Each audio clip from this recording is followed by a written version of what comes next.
అన్ని రాష్ట్రాల్లో సహకారం లేదు. ఎందుకంటే ఆ ప్రభుత్వాన్ని వాళ్ళు కూడా వాలంటీర్ గా డిజాల్వ్ చేసుకోవాల్సిన పరిస్థితి వస్తుంది. వాళ్ళు కనుక ఇష్టం లేదనుకోండి మళ్ళీ అక్కడ ఏదో ఇబ్బంది వస్తుంది.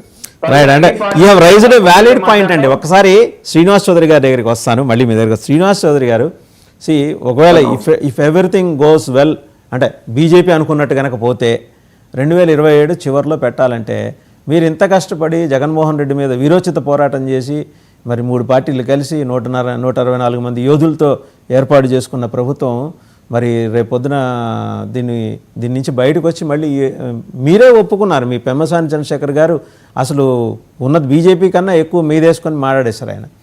సో రేపొద్దున వెళ్తే మళ్ళీ జగన్మోహన్ రెడ్డి గారి నుంచి మీకు ప్రతిబంధకాలు ఎదురయ్యే అవకాశం కనిపిస్తుందా, లేకపోతే ఈ లోపలే ఒక 15-20 కేసుల్లో ఆయన్ని లోపలికి తోసే అవకాశం ఉందా?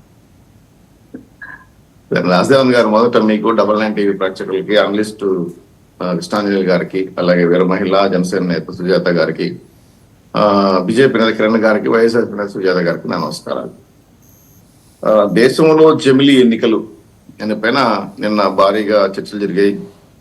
జమిలీ ఎన్నికల వల్ల 29 రాష్ట్రాల్లో 3 కేంద్రపాలిత ప్రాంతాల్లో రాజ్యాంగం చట్ట ప్రకారం 129 సవరణ చేయాలని చెప్పి పార్లమెంట్ లో ఓటింగ్ వచ్చిన తర్వాత దాదాపు 269 అనుకూలంగా 198 ఓట్లు వ్యతిరేకంగా పడ్డాయి.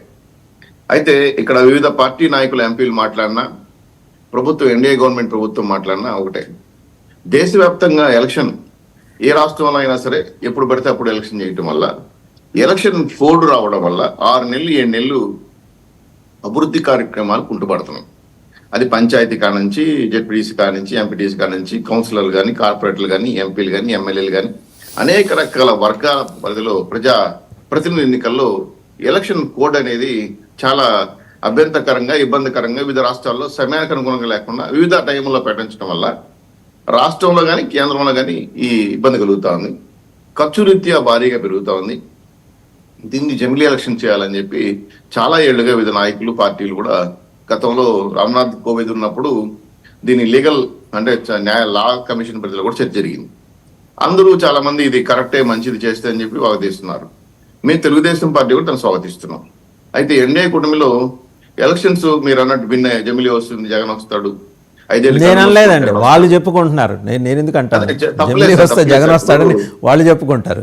తప్పులేదు సార్, జమిలీ వస్తే జగన్ వస్తాడు, 5 ఏళ్ళు కళ్ళు మూస్తుంటే జగన్ వస్తాడని చెప్పుకోవడం తప్పు. ఎందుకంటే ఆ పార్టీ నాకు తెలిసి దాదాపు మూసేసే పరిస్థితులు వస్తా ఉన్నారు.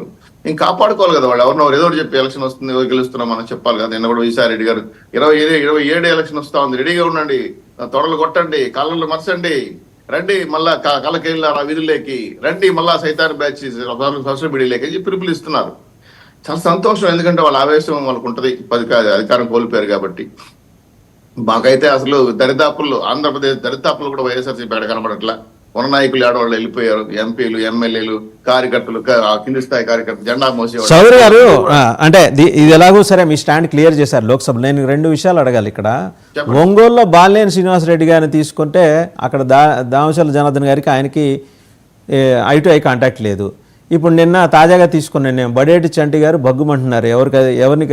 ఎవరు ఆయనతో మాట్లాడినా సరే ఆయన కేకలేసేస్తున్నారంట. ఆళ్ళనాన్ని నెట్ట తీసుకొచ్చేసి మళ్ళీ నాకు ఆయన మీదే కదా నేను పోరాడేది.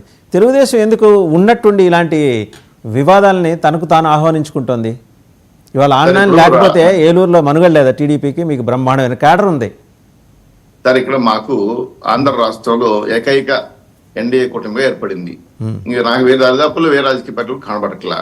ప్రజలు ఆశీర్వదించారు, ఎన్డీఏ కూటమి గెలిచింది. ఇప్పుడు మా పార్టీలో స్పేస్ కూడా లేదు. 164 సీట్లు అంటే ఇంతకన్నా భగవంతుడు మెజార్టీ, అద్భుతం మెజార్టీ ఇచ్చినప్పుడు మళ్ళీ ఇంకో పార్టీని తీసుకుంటున్నారని ఆశ లేదు. అయితే కొంత పార్టీ పరంగా మాట్లాడినప్పుడు కొంత రాజకీయ నాయకులు, ఆ ఎన్డీఏ కుటుంబ నాయకులు, అధినేతలు నిర్ణయం తీసుకొని చేర్చుకుంటే మేము కాదనేది ఏమీ లేదు. అయితే మీరు అన్నట్టు బొగ్గుమంటారు, కొన్ని ఏరియాలు డిస్కస్ జరుగుతావు, నిజమే సార్. ఎందుకంటే అధికారం వచ్చినప్పుడు ఆ పార్టీ నుంచి పార్టీకి ఈ పార్టీ కొంతమంది వెళ్తుంటారు, వ్యాపారరీత్యా కావచ్చు, వివిధ రాజకీయ సంబంధాల పార్టీ పరంగా. అయితే ఇక్కడ వైఎస్ఆర్సీపీ నుంచి రావడానికి జనాల కారణం ఏంటంటే జగన్ మీద నమ్మకం పోయింది. మళ్ళీ పార్టీ ఉంటుందో లేదో తెలియదు. వాళ్ళు పొలిటికల్ ఏదో ఏర్పాటు చేసుకోవాలి, జనసేన, బీజేపీ, తెలుగుదేశం పార్టీ, ఏ పార్టీ అనుకూలంగా ఉంటే వెళ్ళాలి కదా. అట్లా చర్చించారు, నష్టాలు విచారిస్తున్నారు. ఏ మేరకు బాలినేని శ్రీనివాసరెడ్డి కావచ్చు, బాలినేని శ్రీనివాసరెడ్డి గారు అయితే నాకు తెలిసి జగన్మోహన్ రెడ్డి గారికి ఆత్మీయులు, కుటుంబ సభ్యులు, ఆయన్నే పక్కన పడేశారు. అంతే తల్లి చెల్లి కూడా పక్క వెళ్ళిపోయారు. సో ఆయన ఒంటరివాడు. ఎవరిని నమ్మడు, ఎవరిని చేర్చుకోడు, నమ్మకాలు కోల్పోయాడు, ప్రజల నమ్మకం కూడా కోల్పోయాడు. సో పార్టీ ఏది వైఎస్ఆర్సీపీ జెండా పీకేస్తా ఉంటాయి. పరిస్థితి సరే, ఏమంటే ఆయన గోల్ పక్కన పెట్టేయండి, మీరెలా సముదాయించుకుంటారంటున్నాను నేను అనేది. ఇలా ప్రతి జిల్లాలోనూ మీరు ఇలా వైసీపీ వాళ్ళని తీసుకుంటూ వచ్చారనుకోండి, పాపం ఇన్నేళ్లు పోరాటాలు చేసి లాఠీ దెబ్బలు తిని జైళ్ళలోకి వెళ్ళిన వాళ్ళందరి పరిస్థితి ఏంది? బేషరత్తుగా ఎవరిని తీసుకోవటం లేదు.